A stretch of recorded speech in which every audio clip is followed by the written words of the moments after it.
하나님이 참으로 이스라엘 중 마음이 정결한 자에게 선을 행하시나 나는 거의 넘어질 뻔하였고 나의 걸음이 미끄러질 뻔하였으니 이는 내가 악인의 형통함을 보고 오만한 자를 질투하였음이로다. 그들이 죽을 때에도 고통이 없고 그 힘이 강건하며 사람들이 당하는 고난이 그들에게는 없고 사람들이 당하는 재앙도 그들에게는 없나니 그러므로 교만이 그들의 목걸이요 강포가 그들의 옷이며 살찜으로 그들의 눈이 솟아나며 그들의 소득은 마음의 소원보다 많으며 그들은 능욕하며 악하게 말하며 높은 데서 거만하게 말하며 그들의 입은 하늘에 두고 그들의 혀는 땅에 두루 다니도다. 그러므로 그의 백성이 이리로 돌아와서 잔에 가득한 물을 다 마시며 말하기를 하나님이 어찌알랴 지존자에게 지식이 있으랴 하는도다.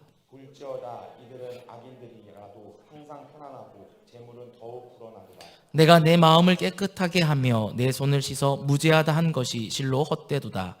나는 종일 재난을 당하며 아침마다 징벌을 받았도다. 아멘. 할렐루야. 오늘 저희가 읽은 시편 73편의 말씀을 함께 나누고자 합니다. 저희가 읽은 것은 1절부터 14절까지를 읽었지만 오늘 시편 73편 전반에 걸쳐서 함께 살펴보고자 합니다. 여러분, 제가 질문 하나를 해볼 건데요. 여러분께서도 혹시 이런 질문들을 해보신 적이 있으신지 잠깐 생각해 보시면 좋겠습니다. 하나님이 선한 분이시라면 왜 악과 고난을 우리에게 허락하시는 걸까요? 여러분 한번 이런 질문을 해본 적이 있으십니까? 이 질문은요, 아주 오래된 질문이고 지금까지도 수많은 사람들이 고민하며 하나님께 묻는 질문입니다. 사실 오늘 우리가 함께 읽은 시편 이 73편의 내용도 동일한 배경 속에서 나오는 그런 질문과 답을 주고 있습니다. 영국인 중에서 에이즈 바이러스로 가장 먼저 죽은 의사가 있는데요. 그 의사는 젊은 그리스도인 의사였다고 합니다. 그가 잠바브웨에서 의료 봉사를 하면서 연구를 하면서 에이즈에 걸리게 되었고 나중에는 이제 말도 할 수 없을 정도로 몸이 쇠약해져 갔다고 합니다. 더 이상 이제 말도 할 수 없어서 이제 이 사람이 자신의 아내에게 말은 하고 싶은데 말을 할 수 없어서 J라는 글자를 이렇게 써서 계속해서 보여주었다고 합니다. 아내는 혹시 이 남편이 알게 된 의학 지식인가 싶어서 의학 서적을 아무리 뒤져보았는데 J라는 그것에 대한 해답을 찾을 수가 없었다고 합니다. 그래서 이 아내가 혹시나 싶어서 이 J가 예수님의 지저스의 J냐라고 물었는데 남편이 고개를 끄덕였다라고 합니다. 에이즈로 죽어가는 이 젊은 의사의 머릿속에는 죽음이라는 것이 가득 차 있는 것이 아니라 예수라는 예수 그리스도만이 그 머리에 가득 차 있었다라는 것이죠. 마지막 순간에도 아내에게 이 사람이 해주고 싶었던 말은 예수님이었다라는 겁니다. 세상에 그 어떤 것도 아니고 다른 것도 아니고 예수, 그것을 아내에게 전달하려고 했다고 합니다. 그렇다면 왜 이토록 신실한 젊은 크리스찬 의사가 이런 고난을 받고 죽임을 당해야 했을까? 왜 이 아름다운 가정에 하나님은 이런 어려움을 허락하시고 고통을 주셨을까요? 그것은 아무도 알 수 없는 것이죠. 그러나 중요한 것은 그런 어려운 환경이고 그리고 그것이 하나님 뜻이 무엇인지 우리는 알 수 없었지만 죽어가는 그 젊은 의사는 알 수 있었을지도 모른다라는 겁니다. 그리고 그는 예수만을 생각하며 죽음을 맞이하고 있었죠. 우리가 신앙생활을 하면서 가장 힘든 순간은 주변에 있는 사람들이 우리에게 하는 말과 시선들입니다. 하나님을 위해 열심을 다해 살아가고 있는 사람들에게 상이 있어야 되고 행복이 주어져야 합니다. 그런데 꼭 그렇지만은 않다라는 것이죠. 정반대의 상황이 우리에게 올 수도 있다라는 겁니다. 내가 하나님을 너무나도 잘 믿고 하나님을 너무나도 사랑하고 하나님의 말씀에 너무나도 열심히 순종했는데 그럼에도 불구하고 나의 상황은 하나님이 주시는 상이 있는 것이 아니고 기쁨이 있는 것이 아니고 행복이 없을 수도 있다라는 겁니다. 그때 우리는 혼란에 빠지고 오늘 말씀처럼 미끄러지고 넘어질 수도 있다라는 겁니다. 오늘 말씀은 그런 우리의 현실에 대해 돌아보게 만듭니다. 그리고 그 가운데서 우리도 오직 예수라고 썼던 그 젊은 의사와 같은 고백의 자리에 서 있는 이 시편의 저자를 우리는 만날 수 있다라는 것이죠. 그리고 그 시편의 저자의 이 시편의 말씀을 통해 오늘 함께 하나님의 말씀 가운데 은혜를 누리고자 합니다. 우리가 미끄러지지 않고 중심을 잘 잡기 위해서는 먼저는 우리는 자주 실족하고 미끄러지고 넘어진다는 사실을 알아야 합니다. 여러분, 시편의 저자는 마음이 정결한 자에게 선을 행하시는 하나님에 대해서 너무나도 잘 알고 있었습니다. 아는 정도가 아니라 우리 하나님은 그런 하나님이야 라고 완전히 믿고 있었어요. 100% 하나님을 그렇게 신뢰했습니다. 그렇지만 그의 마음에는 이해할 수 없고 답답한 것이 있었어요. 한마디로 말하면 내가 믿는 그런 믿음과 내가 바라보는 이 현실이 너무나 차이가 있었다라는 거예요. 나의 믿음은 여긴데 실제 현실은 이쪽에 더 가까웠다라는 것이죠. 믿음이 없다는 소리를 들을까 봐 차마 말하지 않지만 우리 안에 있는 솔직한 고민이고 고백일 수도 있습니다. 괜히 내가 이렇게 질문하고 이렇게 물어보면 사람들이 나를 믿음이 없다라고 말하지 않을까라는 그런 두려움 때문에 왜 하나님은 그렇게 하시지? 라는 질문을 감히 던질 수가 없다라는 것이죠.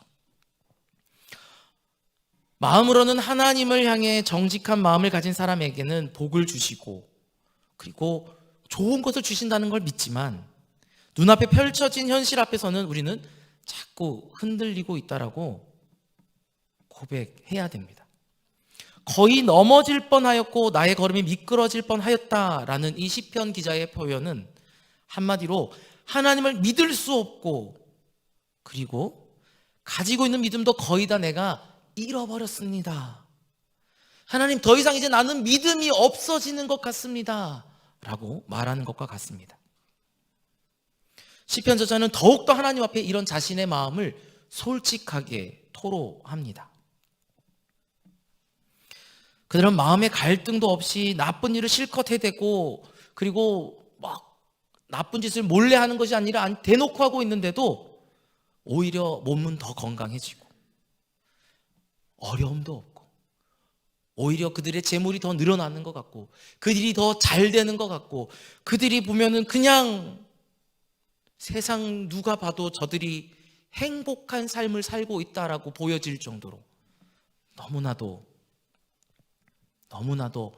내가 보기에는 억울한 그런 모습들이 보여지는 것이 하나님을 알지 못하고 하나님을 욕하고 하나님과 전혀 다른 삶을 살아가는 내가 볼 때의 악과 같은 존재들, 암덩어리 같은 존재들이 그렇게 하나님의 복을 받아 누리는 것 같은 그런 상황이 된다라는 것이죠.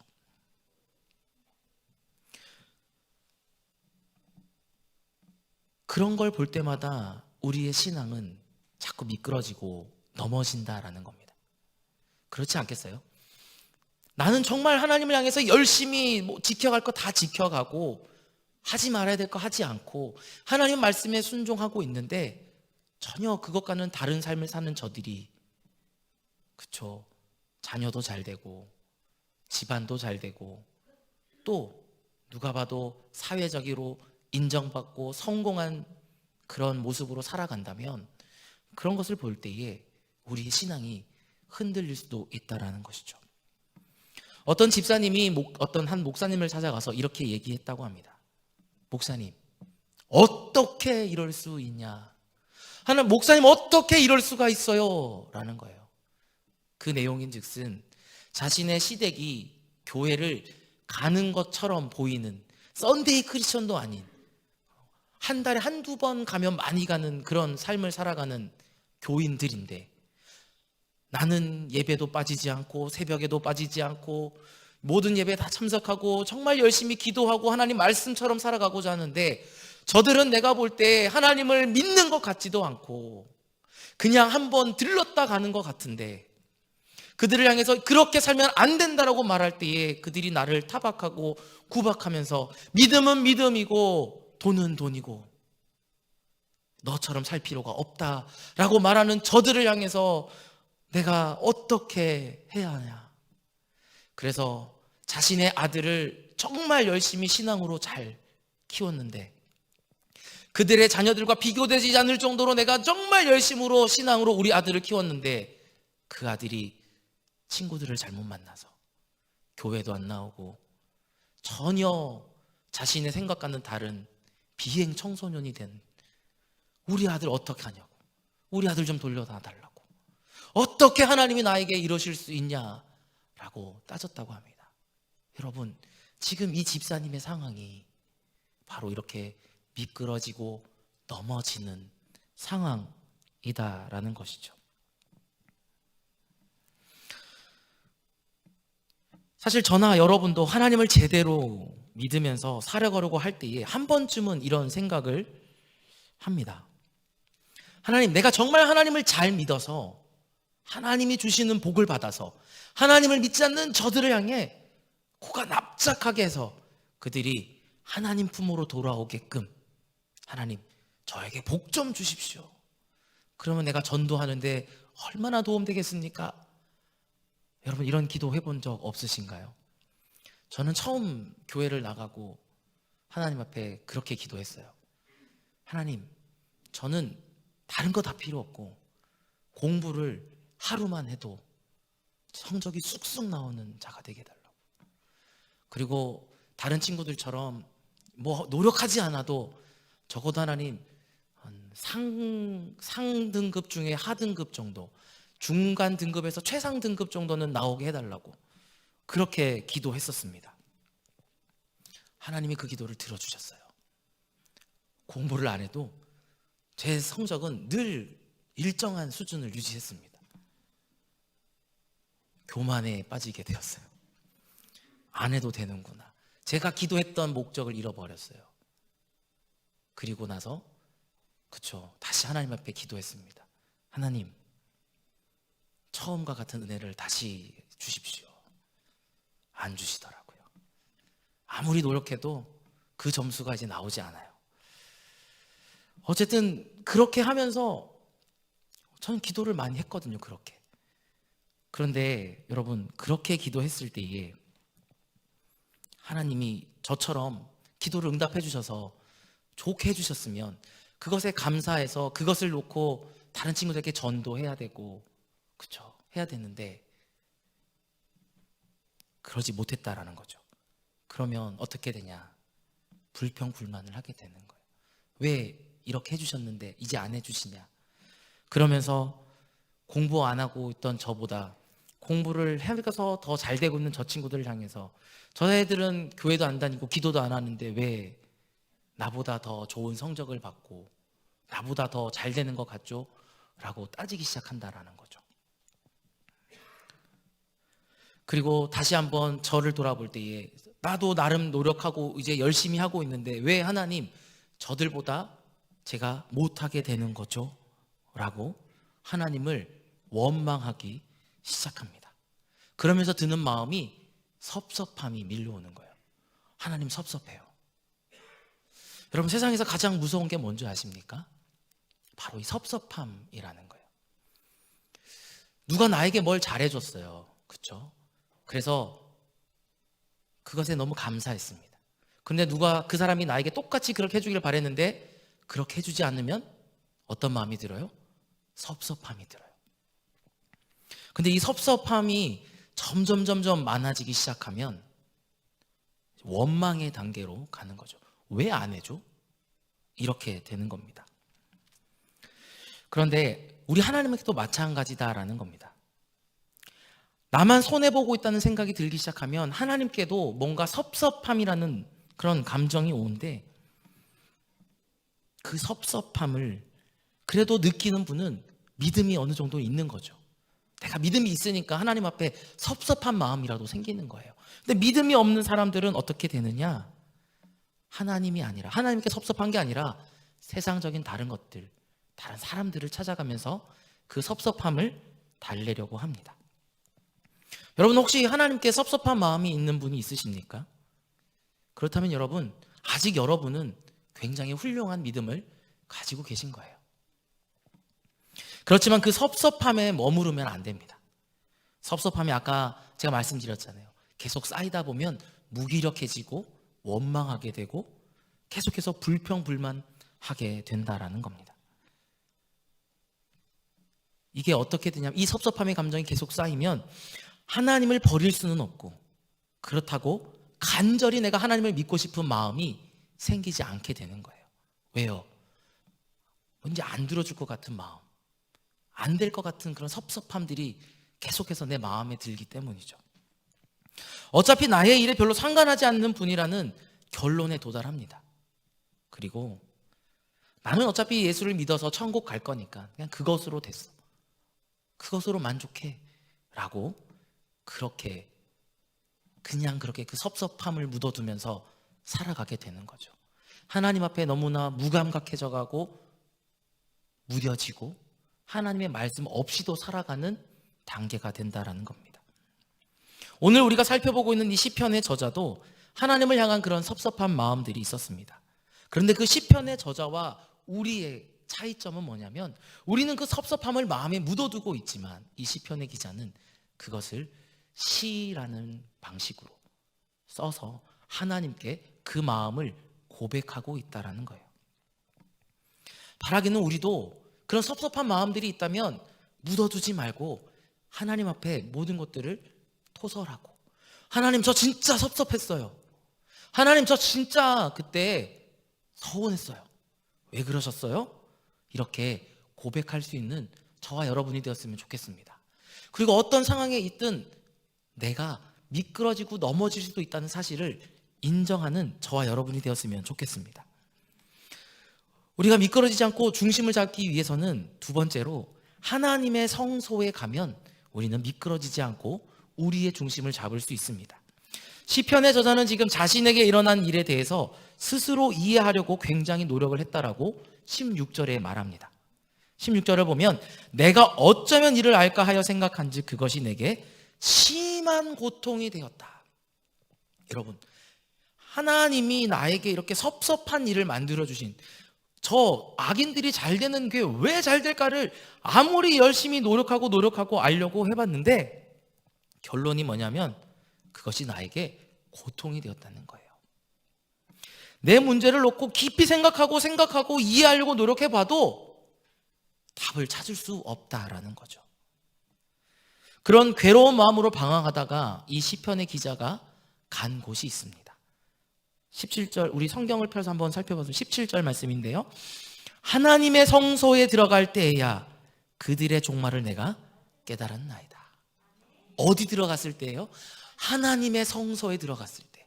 하나님의 성소가 어디입니까? 하나님께서 임재하시는 곳이에요.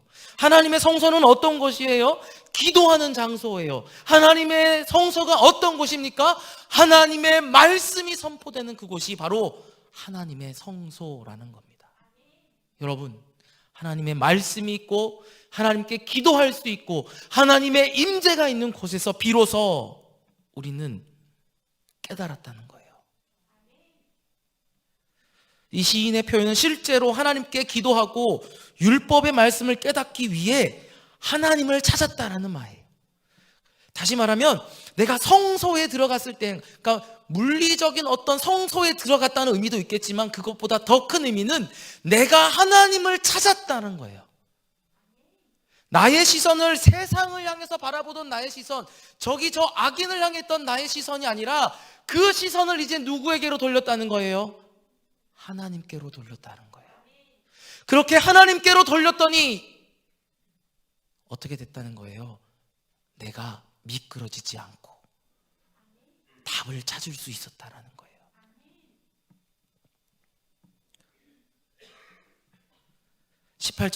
20절을 보면 이렇게 기록하고 있습니다. 우리 한번 성경을 펴서 같이 한번 볼까요? 주께서 참으로 그들을 미끄러운 곳에 두시며 파멸에 던지시니 그들이 어찌하여 그리 갑자기 황폐되었는가 놀랄 정도로 그들은 전멸하였나이다. 주여, 사람이 깬 후에는 꿈을 무시함 같이 주께서 깨신 후에는 그들의 형상을 멸시하시리이다. 아멘. 악인의 형통함이 영원한 것이 아니다. 그들에게는 영원한 멸망이 있다라는 것을 그가 깨달았다는 겁니다. 여기서 중요한 것은 악인이 이 세상에서도 심판을 받아 망할 수 있다, 이런 게 아니에요. 더 중요한 것은 악인은 세상에서 형통하고 잘 되는 것 같고 번영하는 것 같고 뭔가 잘 되는 것 같아 보여도 결국은 그들이 심판의 날로 향하고 돌진하고 있고 결국 그 날에 이르러 그들은 멸망할 것이다, 진멸당할 것이다 라는 것을 그가 깨달았다라는 겁니다. 악인들의 영화는 한밤의 꿈과 같이 산산이 부서질 것이다 라는 것이죠. 여러분, 악인들이 아무리 잘 살고 아무리 형통한 삶을 누린다 하더라도 그들의 그런 잘되고 형통하는 것은 이 세상뿐입니다. 우리는 이 세상을 살아가지만 더 영원한 세상을 향해 달려가는 성도들입니다. 그래서 이 세상의 것에 마음을 두지 않고 살아가야 하는 것이죠. 하늘에 더 값진 것, 하늘에 쌓아두신 내 주님이 예비하신 그곳을 바라보며 우리가 달려가야 된다라는 겁니다. 그러기 위해서 우리는 지속적으로 성소를 찾아야 합니다. 하나님이 계신 그곳, 우리 주님 계신 그곳을 바라보기 위해, 우리의 마음을 그곳에 두기 위해 세상에 있는 것을 계속 바라보고 있는 나를 다시 하나님으로 나의 시선을 돌리기 위해 우리는 끊임없이 지성소로 나와야 된다라는 거죠. 그곳이 어디입니까? 내 주님이 계신 곳, 내 주의 말씀이 선포되는 곳, 내 주와 대화할 수 있는 곳, 바로 그곳으로 우리는 달려가야 됩니다. 말씀과 기도를 통해 하나님을 만나야 돼요. 하나님의 마음을 알고 하나님의 계획을 알아야 합니다. 시편 145편 18편에는 이렇게 기록합니다. 여호와께서는 자기에게 간구하는 모든 자, 곧 진실하게 간구하는 모든 자에게 가까이 하시는도다. 아멘. 하나님께서는 자기에게 간구하는 모든 자, 곧 진실하게 간구하는 모든 자에게 가까이 하신대요. 인생이 풀리지 않는 문제는 하나님께 기도해야 풀 수 있습니다. 인생의 모든 문제는 하나님의 섭리 가운데 있습니다. 인생의 문제의 답은 그 문제를 허락하신 하나님께 있습니다. 문제의 출제자가 바로 하나님이십니다. 그렇기 때문에 우리는 그 하나님을 통해서 그 답을 찾을 수 있습니다. 여러분, 기도가 뭔가요? 우린 너무나 잘 알고 있습니다. 하나님과 대화하는 거라고 우리는 너무나 많은 이야기들을 들었습니다. 그러니 하나님과 대화를 하게 되는 그때에 우리는 하나님이 주시는 답을 들을 수 있는 것이죠. 또 한 가지 하나님의 말씀을 통해서 우리는 하나님의 답을 찾을 수 있습니다. 모든 답은 성경에 있습니다. 하나님의 말씀 가운데 있습니다. 세상의 모든 답이 이 안에 있다라는 것이죠.